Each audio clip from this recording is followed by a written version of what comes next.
यात्रा अभी ख़त्म ही नहीं हुई और आजमगढ़ में हम आ पहुँचे हैं और यहाँ पर रैली निकलने वाली है धर्मेंद्र यादव जो कि समाजवादी पार्टी से प्रत्याशी हैं लोकसभा चुनाव को। यहाँ पर काफ़ी तमाम भीड़ है और लोगों से पूछते हैं कि यहाँ पर किसको सांसद बनाना चाहते हैं। तो यहाँ पर पहले तो हम भाई साहब से पूछेंगे क्या लगता है इस बार पीडीए रहेगी या बीजेपी रहेगी? नहीं, पीडीए रहेगी, बीजेपी नहीं रहेगी। नहीं रहेगी। आजमगढ़ में क्या लगता है कि यही जीतेंगे धर्मेंद्र यादव जी? आजमगढ़ में धर्मेंद्र यादव 100% जीतेंगे, 110% जीतेंगे। और जीत चुके, जीत तो पहले से चुके हैं। हम लोग उनको भारी से भारी मतों से जिताना है, 2 लाख वोटों से इनको जिताना है। लेकिन जैसे बताया जाता है कि बीजेपी का भी अभी हम लोग वाराणसी कवर वो खाली नाम है। हम बोल रहे सिटी में नाम है उनका। अभी वाराणसी कवर करके हम लोग आए हैं और वहाँ के लोगों का लगातार ये कहना है कि बीजेपी इस बार 400 पार करके ही मानेगी। 250 पार कर लेते। 250 पार कर दे बीजेपी तो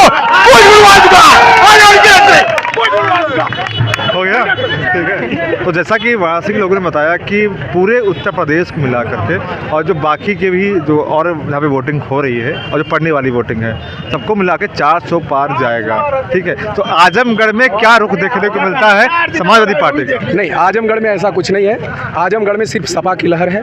यहाँ से बीजेपी एकदम खत्म है और सपा की लहर है और रहेगी। सपा को मंगाना है। आजमगढ़ में सपा परमानेंट यहाँ पे पड़ी रहेगी और है भी। निरुहा यहाँ से जीते हैं पिछली बार। जी जीते हैं, बिल्कुल जीते। लड़ाई कैसी रहेगी इस बार? लड़ाई से बाहर है निरहू जी, इस बार लड़ाई से बाहर है भाई साहब। बाहर है इस बार? बिल्कुल लड़ाई से बाहर है। बाहर हैं। क्या लगा चाचा यहाँ आजमगढ़ में? क्या लगा था? निरहू लड़ाई से बाहर हैं। नहीं तो यहाँ जीतिए का तो पता नहीं। धर्मेंद्र यादव जीतेंगे। धर्मेंद्र जी, जनता का हुजूम अभी देखेंगे, अब कुछ साफ हो जाएंगे। निरहू सुबाड़ा साहब जनता को हुजूम दोबारा शकल ना दिखाइए यहाँ आजमगढ़ में। यह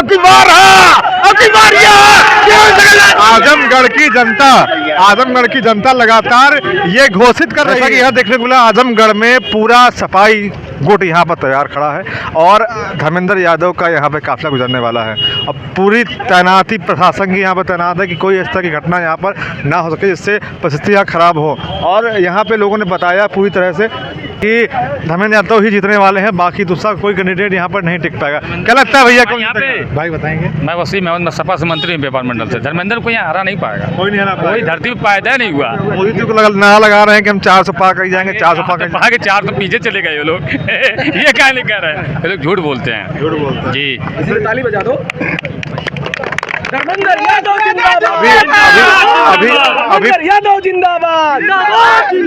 अभी प्रयागराज में अखिलेश यादव जी आए थे और वहाँ पे भगदड़ जैसी स्थिति पैदा हो गई और आज दैनिक जागरण की पहले ही पेपर में उस घटना का वर्णन दिया हुआ है और मोदी जी ने उसमें बोला है कि ये तो इनका रोज का है, जनता को परेशान करते हैं और धूप में इतनी चलाते में 10 मिनट भी नहीं रुके और चला गए वहाँ से और वहाँ का साउंड सिस्टम भी खराब हो जाता है।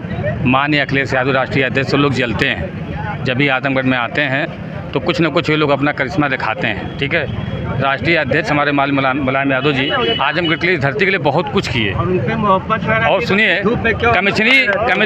कमिश्नरी यही लेके आए, चीनी मिल यही लेके आए अखिलेश, ये मुलायम यादव जी ही लेके आए और कोई लेके आए नहीं। यूनिवर्सिटी उन्हीं की है, यूनिवर्सिटी भी उन्हीं की देन है। पहले से सब कुछ हो चुका था, हवाई अड्डा भी उन्हीं का है। ये लोग सिर्फ ताल ठोक रहे हैं, इसमें और कुछ नहीं है। विकास के नाम पर यहाँ पर क्या होता है? विकास तो हमारे मुलायम यादव ने सारा विकास तो उन्हीं ने किया। अभी जिससे पहले बीजेपी की रही है कोई कुछ विकास नहीं, कुछ नहीं किया। जो कुछ किया है सपा किया है जी। ये तो कहते सफा कर दिया मोदी जी को, क्या कुछ भी कहें तो कहते रहते हैं, उनको क्या कोई विकास नहीं हुआ है, कोई भी विकास। सर्विस के लिए मर रहे हैं पढ़ा लिखा के। मोदी क्या कर रहे हैं? मोदी जी की एक बात पे एक सवाल उठता है कि जो अभी आरओ की परीक्षाएं हुई हैं, जो यूपी पुलिस की परीक्षाएं होती है, वो लीक हो गया, निरस्त हो गया, लेकिन शासनकाल तो बीजेपी की चल रही थी ना वहाँ पे। हमारे बिल्कुल चल रही थी, जो कि आप जान लीजिए कि आरओ का पेपर जो लीक हुआ है, आप इतने दिन से पत्रकारिता कर रहे हैं, बता दीजिए कभी कि RO का पेपर लीक हो रहा है। जब RO का पेपर लीक सेंटर का है वो पेपर लीक नहीं होता है। ठीक है, जो RO का पेपर लीक करा सकता है वो ISPCS टेट का भी हुआ है, टेट का भी है, जो दिन रात जो है आके फाड़ फाड़ के पढ़ रहा है, जो उम्मीद बनाया है कि मैं अब क्वालिफाई कर जाऊंगा, वो बेचारा धरती चाट रहा है। शायद इसीलिए कराया गया हो कि जो है चुनाव निपट जाए उसके बाद। बिल्कुल बिल्कुल आपकी बात राइट है, ये उनका एक मुद्दा है, लेकिन RO का पेपर लीक हो सकता है तो ISPCS का भी पेपर लीक हो सकता है। विपक्ष लगातार यही कहता है कि जो है ये विपक्ष की चाल है। 10 साल से कोई वैकेंसी नहीं मिली और 10 साल से वैकेंसी कारण कुछ बच्चे ओवर एज हो गए, उनके लिए मोदी जी ने क्या सोचा है, उनके लिए योगी जी ने क्या सोचा है? बच्चों ने जो ओवर एज हो चुका हूं, मेरे लिए योगी जी ने क्या सोचा है? बच्चों के प्रयास के बाद एज का बढ़ने का प्रावधान उत्तर प्रदेश पुलिस बोर्ड ने निकाला था। ये बात सत्य है जी, सत्य है। 1 साल 2 साल अगर एज उन्होंने बढ़ा दिया, जब हमारी समय खो गई तो 2 साल में, जब हमने 30 साल में कुछ नहीं कर पाया, 35 साल में कुछ नहीं कर पाया, तो 2 साल में हम क्या कर सकते? Covid time.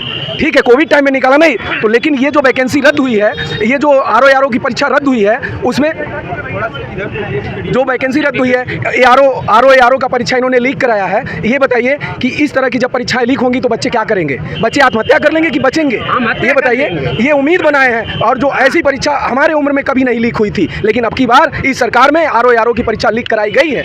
ये पूरी गवर्नमेंट की चाल है, ये पूरी गवर्नमेंट की चाल। ये हमको ये बताइए कि बीजेपी की सरकार के होते हुए भी उज्जैन में एक बच्ची के साथ बलात्कार हो जाता है, मोदी सरकार में मणिपुर में महिला के साथ ऐसी दुर्व्यवस्था हो जाती है। जी जी, आज सिद्धार्थनगर में जो अभी महिला के साथ व्यवस्था की गई थी, और देवरिया में यादव पर ऐसी दर्दनाक हत्याकांड हो जाता है बीजेपी की ही सरकार में। जी कैसे? नहीं, देखिए कैसे की बात नहीं है। अगर देखिए जहाँ पे कोई घटनाएं घट रही हैं, कुछ भी हो रहा है, शासन व्यवस्था में बात कर नहीं, शासन व्यवस्था के बारे में तो हम नहीं कुछ कर सकते। हमको शासन इनका सही मिला है। अब वहाँ पे कोई जाकर के कांड कर रहा है, मार कर रहा है, मर्डर कर रहा है, तो इसके लिए हम नहीं कुछ कर सकते, ये क्योंकि ये सारे सरकार में होता है। सरकार पूर्ण रूप से ये व्यवस्था नहीं रखती।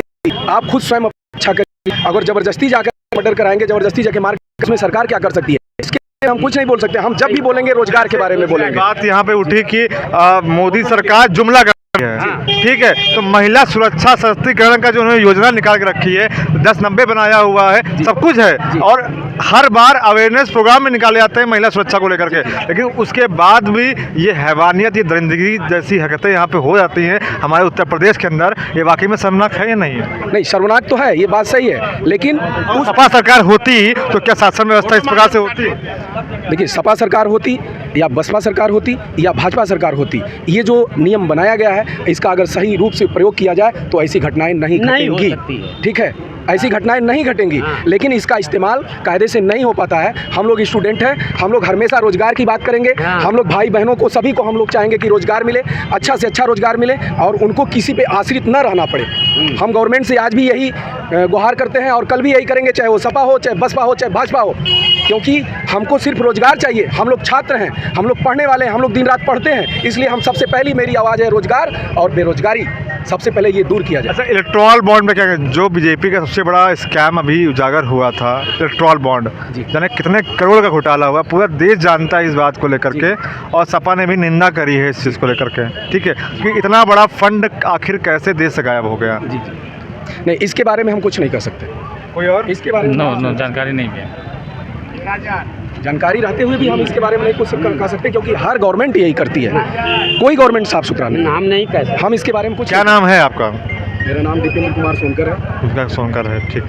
आज ये रैली निकलने वाली है, जी जी, क्या प्रमुख कारण है इसका? इसका प्रमुख कारण ये है कि धर्मेंद्र यादव जी आ रहे हैं। इनसे हम लोग बहुत कुछ उम्मीद किए हैं कि अगर ये जीतेंगे तो भाजपा के लिए, युवा के लिए करेंगे, इसलिए हम लोग इनके शामिल हुए हैं। इनसे बहुत कुछ उम्मीद किए हैं, इनके स्वागत में हम लोग लगे हुए हैं, और आजमगढ़ में सपा ने बहुत कुछ दिया है, इसलिए हम इनको तहे दिल से प्रणाम और प्यार देते हैं। अच्छा, ये समाजवादी पार्टी से माननीय अखिलेश यादव की बेटी अदिति यादव चुनाव प्रचार में हर जगह निकल रही हैं, जी जी, ठीक है, क्या लगता है कि उनके चुनाव प्रचार में निकलने से सपा में इस बार मतदाता बिल्कुल बढ़ेगी, युवा ही आगे उतरा जमीन पे, तो क्या लगता है आपको बाकी जो युवा देश का है जो कि बीजेपी में शामिल हो चुका है, क्या उनको देख के वो उतरेगा मैदान? बिल्कुल उतरेगा मैदान में, क्यों नहीं उतरेगा, क्यों नहीं उतरेगा भाई, बिल्कुल उतरेगा। सपा अच्छा कार्य कर रही है, सपा का पूरा परिवार जुटा हुआ है, पूरा जनाधार बना रहा है हमारे देश को ऊपर लाने के लिए, तो क्यों नहीं हो जो है 112 जो हेडक्वार्टर लखनऊ में बनाया गया था,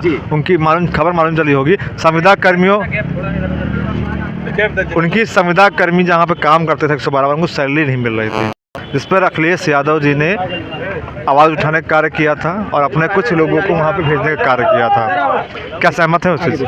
जैसा कि आपने देखा कि आजमगढ़ में आज यहाँ पर समाजवादी पार्टी के धर्मेंद्र यादव की रैली निकलने वाली है और पूरा जितना भी जुमला है यहाँ पर, जितना भी जनसैलाब यहाँ देखने को मिल रहा है, उसमें सही देखने को लगातार मिल रहा है कि किस तरह से व्यवस्था है, शासन व्यवस्था यहाँ पर मजबूत है लगातार।